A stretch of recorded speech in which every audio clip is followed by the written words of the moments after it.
Good morning and welcome back to Planet Doug.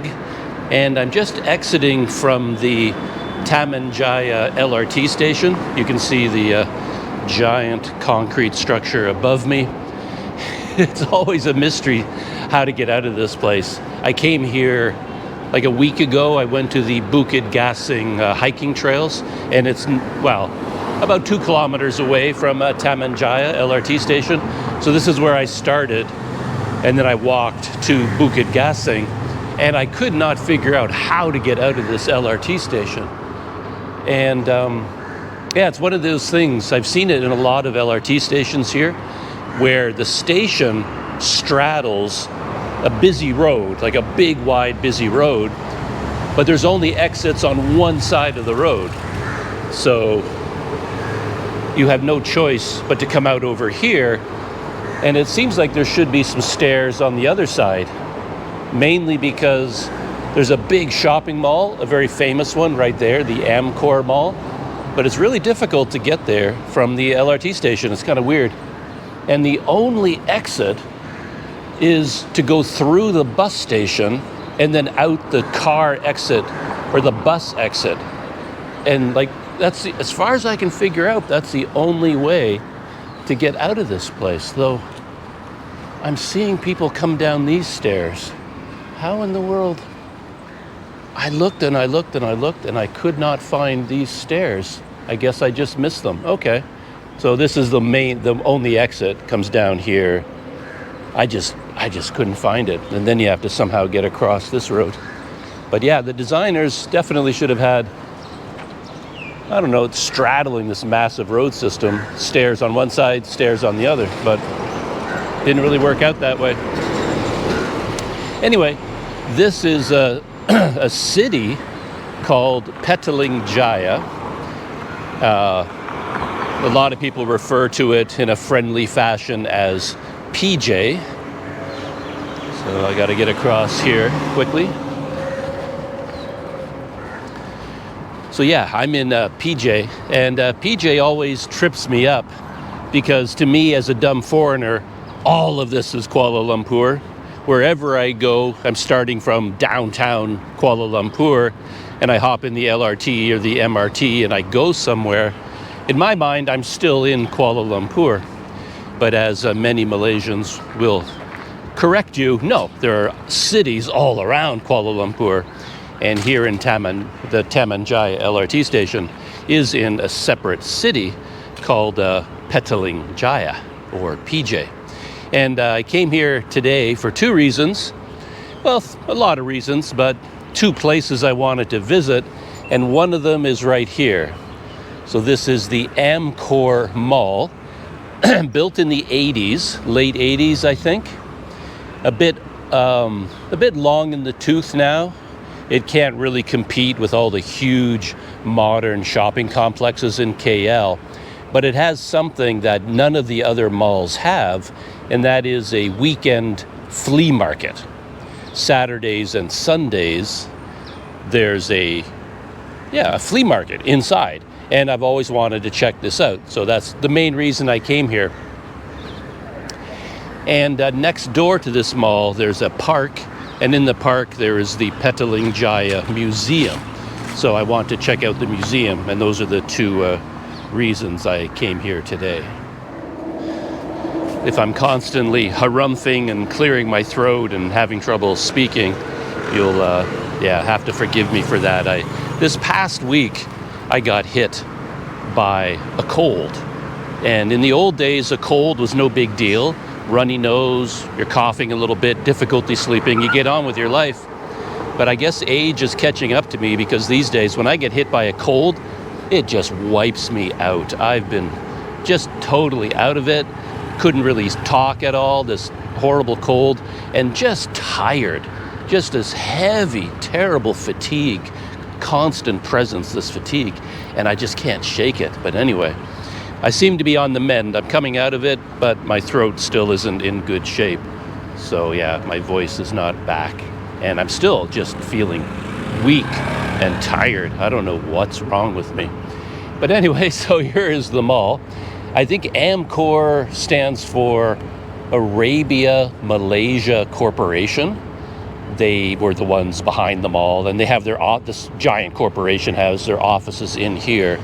And as I said, they built the mall back in the 80s, one of the first malls here, I think, and it's now one of the older shopping malls. And Petaling Jaya has an interesting history. Hopefully we'll learn some of that at the museum, because it only became a city relatively recently. I think I have to look up the date, but it started off as a sort of an expansion township for Kuala Lumpur, where Kuala Lumpur, post-World War II in the 50s, was overpopulated and getting very crowded, and then they deliberately set up residential complexes out here. There was a rubber plantation here called the Effingham Estate. Huge rubber plantation, thousands of acres, that sort of thing. And they took that old rubber plantation and developed it like a planned community, put in streets and things like that, and it became a township. And then spillover population from KL came to live here, but then it grew very, very rapidly, and it's now approaching 700,000, 800,000 people, 1 million people, something like that, and developed a lot of manufacturing, a lot of industry, a lot of commercial properties. And then it was designated as an official city. But yeah, let me look up the year. So I've got some notes in front of me, and I was going to say it was given city status in 2006, but I wasn't sure about the date, but I was right. Pat myself on the back. I was right about that. And yeah, so Petaling Jaya started as a township, like an urban satellite to Kuala Lumpur back in the 50s, and was developed by someone called Francis McWilliams. And as I said, it was built on a rubber plantation, Effingham Estate, which had 1,200 acres. So that was the beginning of Petaling Jaya. And then it just grew and grew and grew, and then it became an official city in 2006. So there you have it. And then we'll find out a lot more at the museum, I assume. But anyway, I'm at the entrance to the mall, and I see some tables set up behind me. Just gonna go check out the flea market. All right, a lot of food and coffee places at the entrance. Yeah, it gives it kind of a farmer's market feeling, which I like a lot. So you could come here Saturday or Sunday morning and get your breakfast and coffee here at the entrance before you head inside. Okay, and I guess local artists also show up. Paintings, big and small, handicrafts.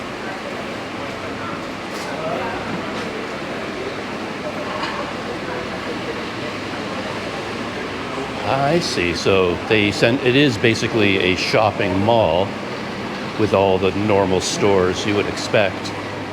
But then on the weekend, people are allowed to set up their own booths all throughout the mall. I think it's on every single floor.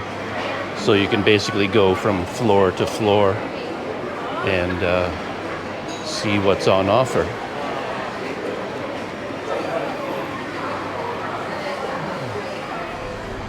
Of course, my interest is more on the technology end of things, so I'd like to see like old typewriters like that. I'm sure you're going to see a lot of CDs, DVDs, VHS tapes, movie posters.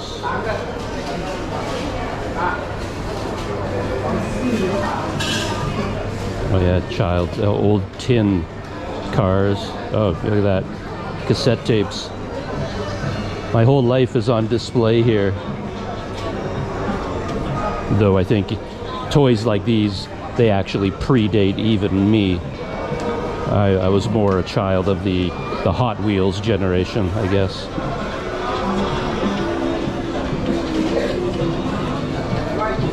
And of course, yeah, albums.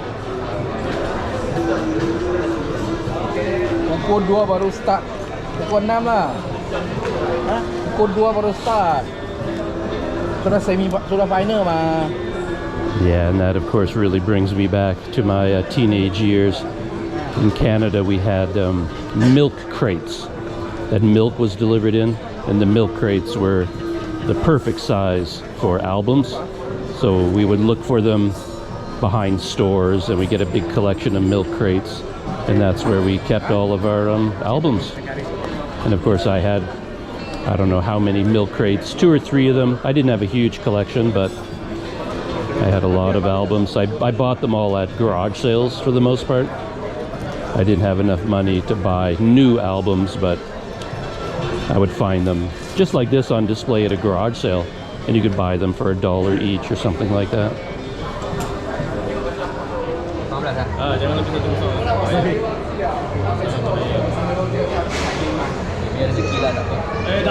It's like all Lego figurines. Everyone from Taylor Smith, animals, all kinds of stuff.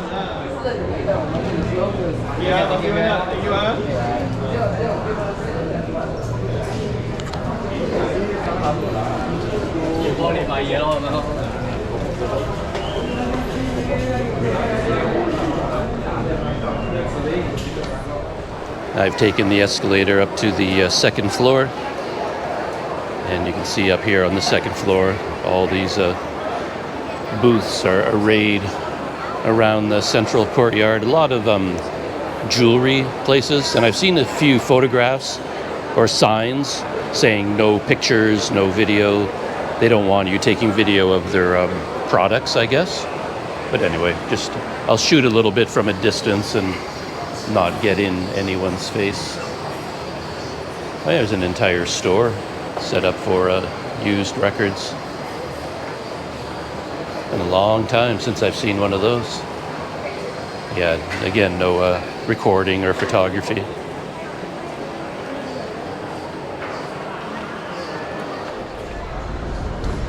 Yeah, it's a very unusual mall.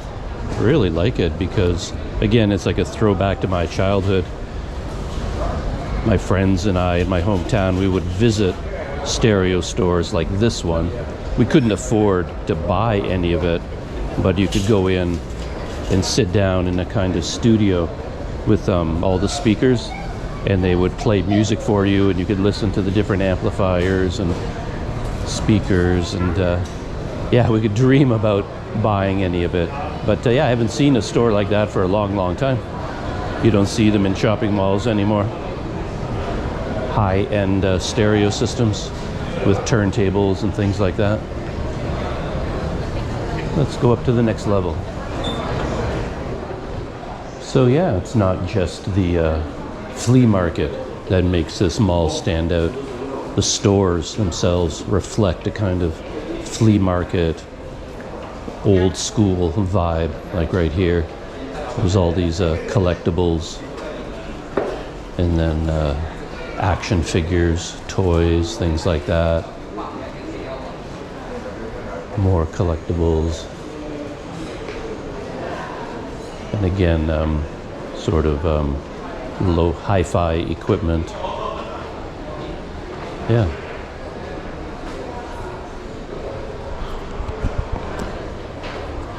Look at all these turntables. Well, yeah, the trend is continuing from floor to floor, and there's some food over here, some homemade snacks, and some really quite interesting collectibles. I'm not looking for anything to put in my backpack, so I was hoping there'd be like big displays of old camera gear, things like that, 35mm film cameras, but I haven't really seen anything like that yet. It's a lot more music, CDs, DVDs, Blu-ray, vinyl, and then a lot of toys and collectibles, and then a lot of personal artwork. But I think I got one more floor to check out. Yeah, another store. I wonder if they began as a flea market booth, and then they actually took over a storefront. So I think this is the top floor. and we'll see what's up here. Not quite as busy up here.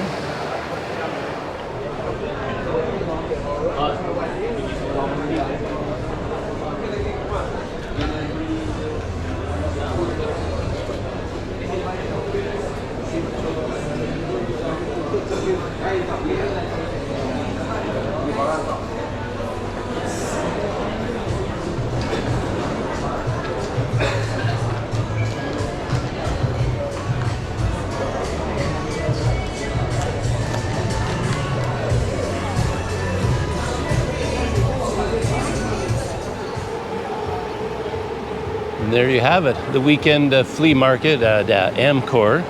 I never did see the more kind of garage sale items that I was hoping to see. Things that would be actually useful in day-to-day life that people are selling cheaply. I mean, I think of a flea market in those terms, I guess, from Canada.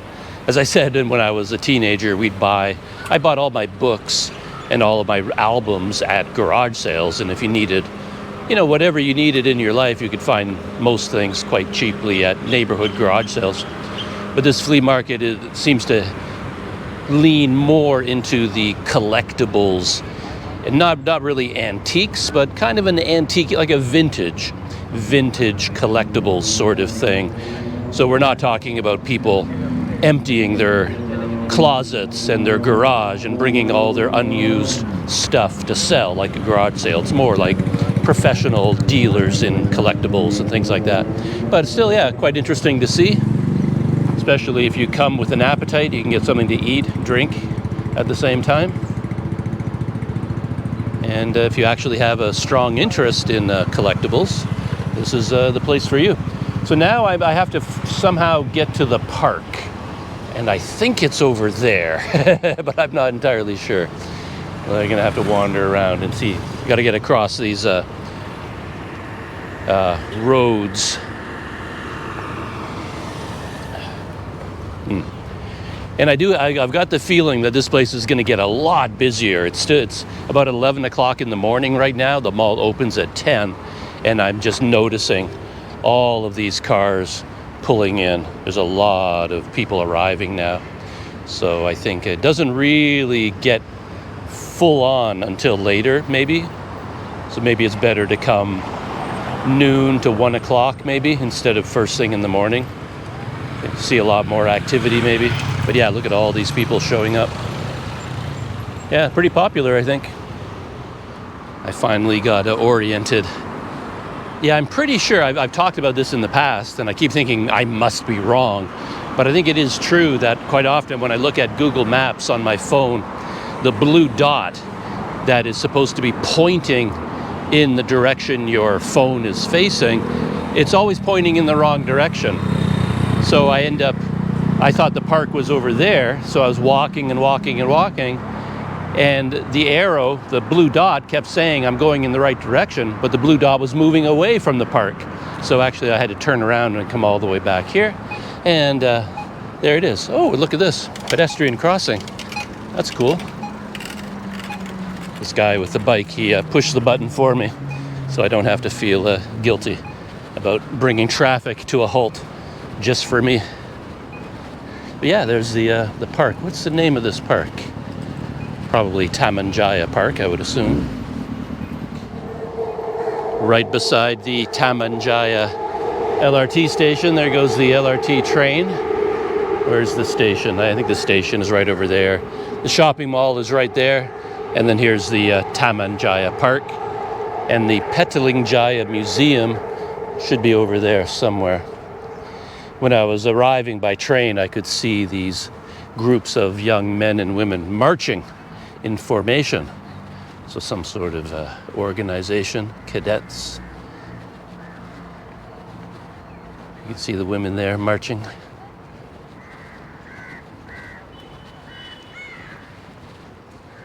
Being here in this open and completely quiet park kind of made me laugh to myself, because I was thinking, wow, I should test microphones here, because every YouTube reviewer that buys new microphones or is reviewing them and testing them for YouTube, For some reason, they always come to a park like this, the quietest, best place in terms of there being absolutely no external sound at all. And I guess they want the microphone to sound its best.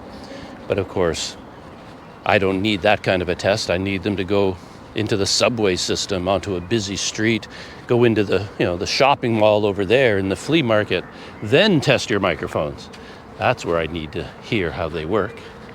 Testing them here in a completely empty, quiet park doesn't really tell you very much.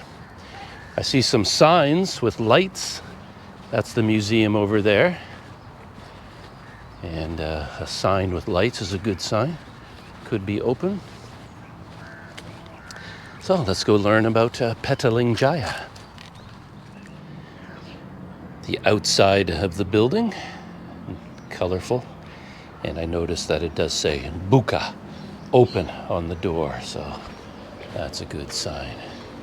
Visit the museum.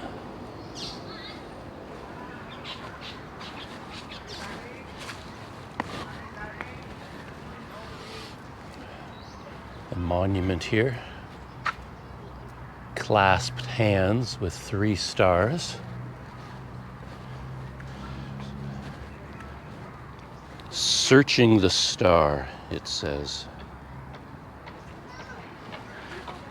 I don't know what it represents. Handprints of probably leaders of Petaling Jaya over the years, but I'm just guessing.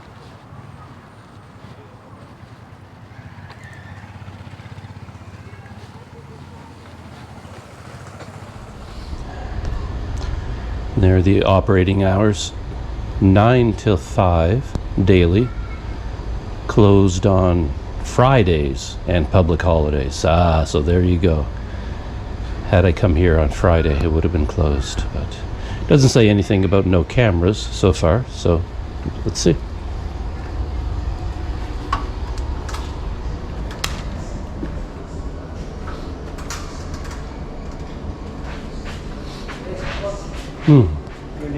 Okay.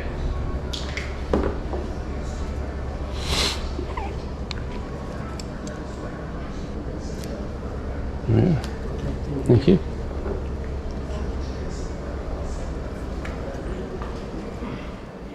So when you come in through the front doors, you're in Gallery A, which is all about the origins of Petaling Jaya. And they have a lot of very detailed information in English here, which is really nice. Talking about kind of what I talked about before, that it was built on the Effingham estate, 1,200-acre rubber plantation. And the government offered settlers 1,300 lots, and each lot measured 4,000 square feet at a very good price. And it was this mentions like squatters around Kuala Lumpur, that there just weren't enough houses for the growing population. So there were squatter settlements, and then they came up with this idea to build a planned settlement to deal with the overcrowding. And there was one other aspect to Petaling Jaya that I read about. They haven't mentioned it here so far, but this was all taking place in the 50s, and they were dealing with the communist uprising then, the emergency, and then they had planned settlements that were meant to move people into these settlements and deny the communist support from these people. So it made it more difficult for the local people to support the communist insurgents in the jungles and in the forests. And I think Petaling Jaya was related to that in some way, and that they talk about that a little bit here. There's a big mining barge, but I don't know if they did any tin mining here or not. That might have been up more around Ipoh. But.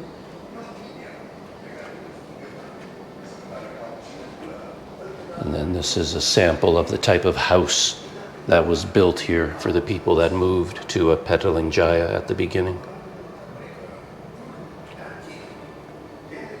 Yeah, it's very nice. Very well laid out, nice display. And they even have souvenirs here, notebooks and coffee mugs and t-shirts for the museum. A rubber tree there. Moving on to Gallery B. They have a nice, what they call a diorama of a local market here. And this gallery starts off with a detailed history of how it developed in terms of the leadership and the bureaucracy. As the city grew, for example, they had to put in place a municipal council and all sorts of government organizations to deal with building the roads, postal system, as you can see here, the police and that sort of thing. So this is a lot of the history of the growth of the government of Petaling Jaya. And as you move through the other galleries, you do get more of it's almost like a microcosm of Malaysia as a whole. So you can come here to this museum not just to learn about Petaling Jaya, but you can sort of think of it as a window into Malaysia in general, in terms of, the clothing and the food and the industry, things like that. So that is the official attire of the mayor of Petaling Jaya. It's quite interesting. Very ornate.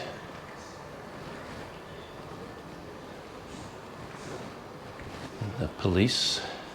I like this display. There's a whole bunch of, what do you call those now? I've forgotten, where they lock your wheels if you're parked illegally. I've got one there, another design here, and another design here. Maybe one's for a motorcycle, one for cars. Yeah, I don't really know. That's kind of interesting. But my favorite exhibits are all down here. This is Gallery C. Yeah, so I like Gallery C because this talks about all the different industries. So here's an entire room dedicated to the fishing industry. All the different types of fishing boats that were used in Malaysia and here in Petaling Jaya. Beautiful models of all the different types of boats and the tools that they used for fishing. There's a very nice rod and reel there and a spear. Unfortunately, none of this is in English. Most things in the museum are in both Malay and English, but all these displays are only in Malay. But there is a little bit of English here, like describing each one of these different types of boats, which is nice. And fishing line.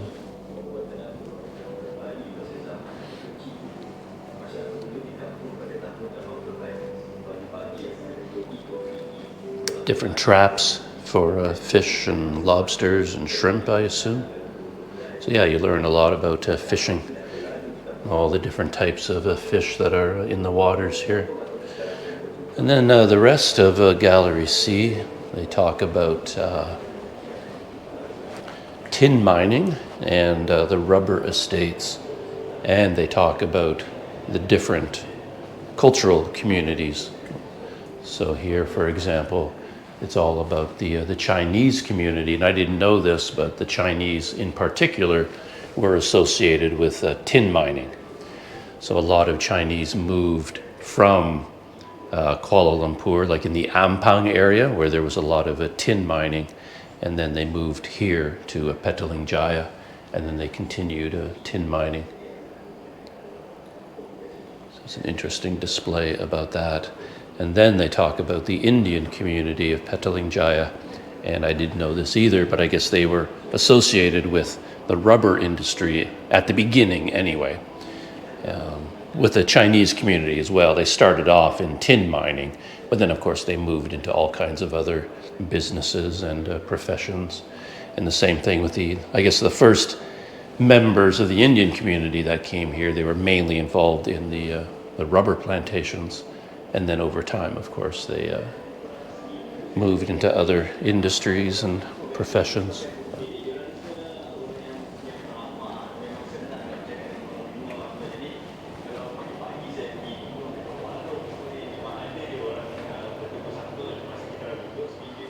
So there you have it, the Petaling Jaya Museum.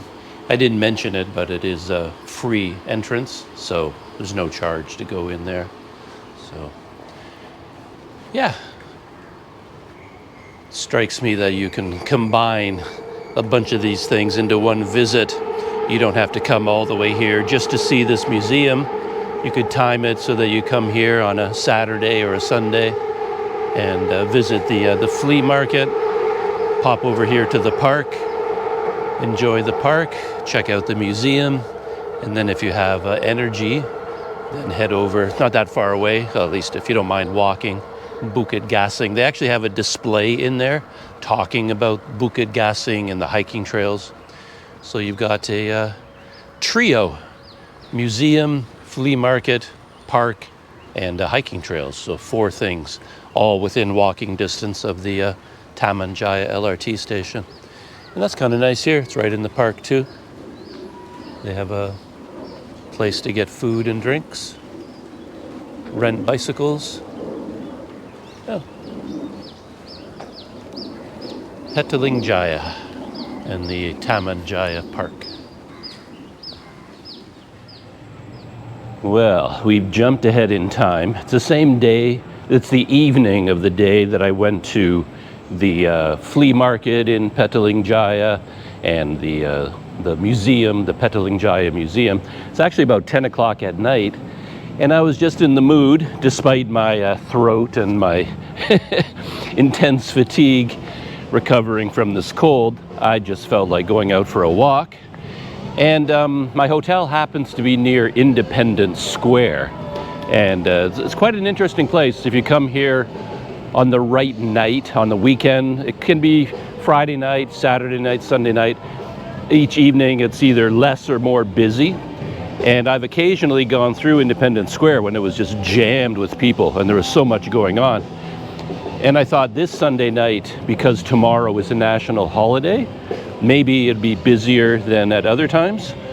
So I'm sort of on my way to Independence Square, and I'm not going to do anything there other than just sort of walk around and see what other people are doing. It's kind of a place where you would go with a group of friends and just hang out and get some food and some snacks and that sort of thing. But for a roving Canadian with a GoPro, yeah, I can head down in that direction and just take a look at what's going on. Sounds like we got a band playing right over there. And this is the bridge across the river. So yeah, let's go across the bridge. And I probably can't record the band. That'll get me a copyright claim. So we'll hear it from a distance. But yeah, I've heard some bands here, like heavy metal, like rock bands, and they're actually quite good. I don't know if it's always the same band or different ones, but yeah, they were actually really good.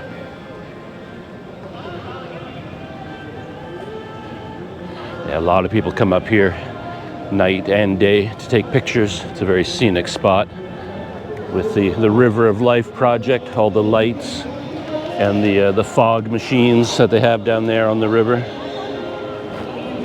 Yeah, looks quite busy tonight, so it's a good time to come here.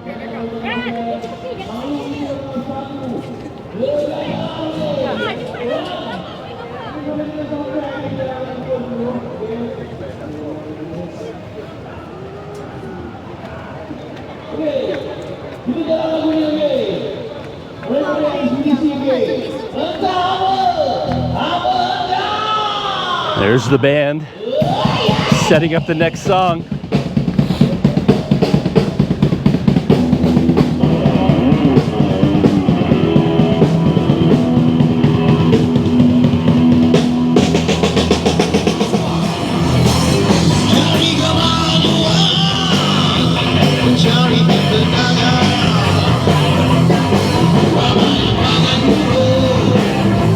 Yeah, it's nice. They block off this main street. No traffic. So nice. You can rent electric bicycles, electric scooters.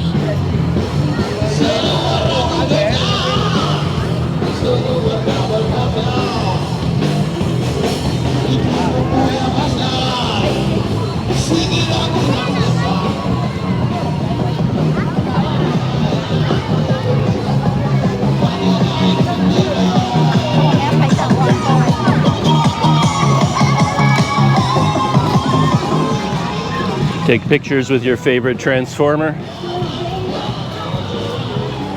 That's actually quite a cool costume.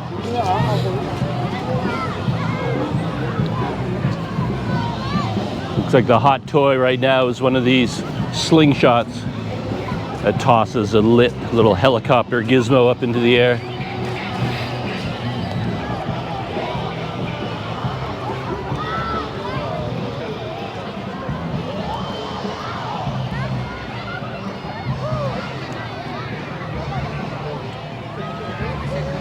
Bubbles. Actually reminds me of Port Dickson. The same sort of toys for kids get sold on the weekend for all the families that come down. That was pretty cool. Little boy with a glider.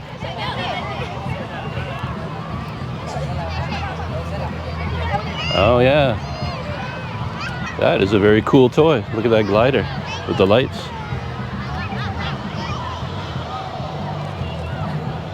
Nice.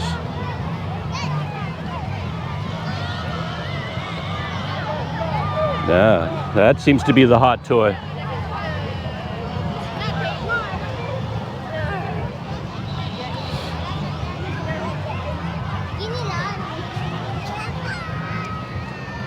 And that, of course, see, I'm sure you can't really see it, but those bright lights, those are on the flagpole.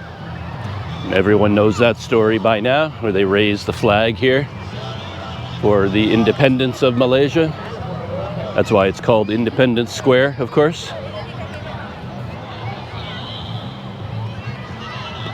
And I still have plans to go here, this building on the corner, but now that I'm looking at it, it might not even be open. Or maybe it's that corner. There's like a fabric museum, like a textile museum. Actually, yeah, it might be the... Hello. How are you? I'm fine. How are you? Good, thank you. Yeah. Where are you from? I'm from Canada. Oh, Canada. Yeah. You are vlogging? Yeah, I'm vlogging a little bit for YouTube. You have a YouTube channel? Yeah, of course. Hello. We are from Indonesia. Indonesia? Indonesia. Okay, what part? In East Java. East Java. Okay. So why did you come to Malaysia? I'm studying here. Studying? All of you guys studying? He is studying. He's tourist also. Oh, okay. Yeah, I just chatted for a few minutes with these three guys, students from Indonesia, and they said they're from East Java. And they said that's where I should go in Indonesia, visit East Java. But, yeah, it's a bit of an odd thing as an adult to walk around with all these kids playing with the toys, because I mean, I have to admit it, I just want to play with them as well. Like, all I want to do is get one of these helicopter toys, shoot it up in the sky. Love to get one of those glider planes. That would actually be kind of fun to bring back to Sumatra. Kids there would just go crazy for that. Oh, he hasn't figured out how to throw it yet.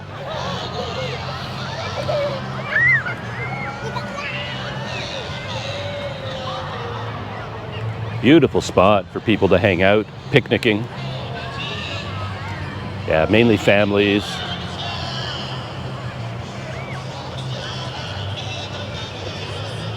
Not as many people selling foods and snacks, and there's probably a rule about that they can't come up onto the grass. It feels like if they could, this area would be filled with people buying or selling snacks, and I haven't seen where they're selling the planes. Maybe they're restricted to the outside of the field. Yeah, it's nice to walk on grass. You don't do that very often in life anymore. At least in Canada, life revolves around the lawn. If you live in a house, you've always got a front lawn and a back lawn, and you're cutting the grass, and you're always walking around on the grass. But ever since I moved to Asia, grass is kind of a rarity. I still remember it made such a big impression on me way back, I guess in 1991, when I first went to South Korea. Had made a big impact on me. And then one night I got invited to some kind of an embassy party I just knew somebody who knew somebody, and everybody was going to this big party. And at the consulate or embassy grounds, they had an interior with a big grassy lawn. And it was just such an incredible feeling to suddenly see grass again, because I felt like I hadn't seen grass in years. Because grass just doesn't exist in a place like South Korea for the most part. So yeah, being out here on a big grassy lawn is very cool.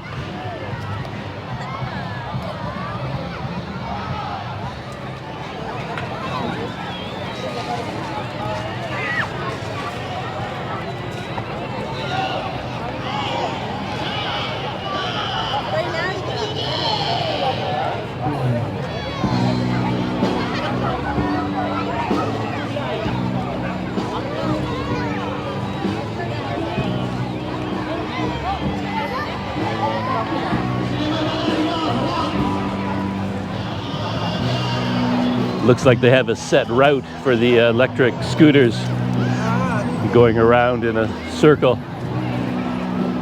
clockwise.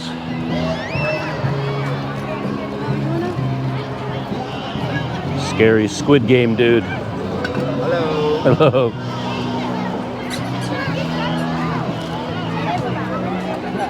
Yeah, I saw a guy back there. I didn't get him on video. He was dressed up like an army soldier. Quite a scary looking dude, like a green plastic army soldier. But I noticed on the back of his costume there were 2 fans built into the back. So I think being inside that heavy duty, like a rubber costume, was so hot, he needed a built-in cooling system.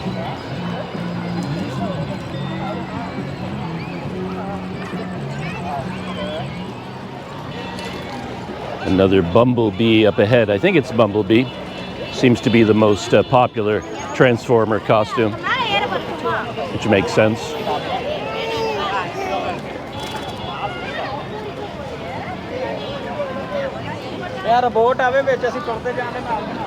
They look surprisingly cool to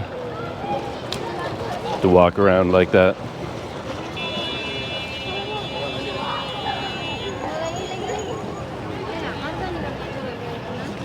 Yeah, because clearly he's walking on, like his feet aren't on the ground. It's built in stilts, you know, inside that costume, which is really quite cool. I think that's it for my short walk to go check out the nightlife of Kuala Lumpur. Now you know where all the action is on a Sunday night. It's here, Independence Square, especially if you've got kids and you want to buy them some toys. They'll have a lot of fun here. And I was waiting for the band to end a song, so now there's like a couple of minutes between songs. So I can record a bit of video as I leave without recording it. Oh, here's the army guy.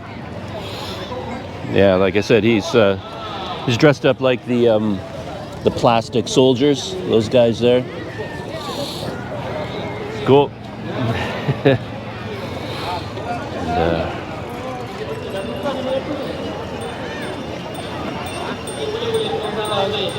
And, kalau sapu-sapu nak nyanyi lagi satu lagu sampai lepas masih tak kisah lagu dangdut ke apa boleh, tak ada masalah. Okey, yang penting anda happy, betul? Okey, kita layan radio ni. Okey. Dengan lagu Pelesir Kota, biar lagu Pelesir Kota, jangan kita. No traffic, but you got to watch out for the electric scooters. There's the band. Right. Okay.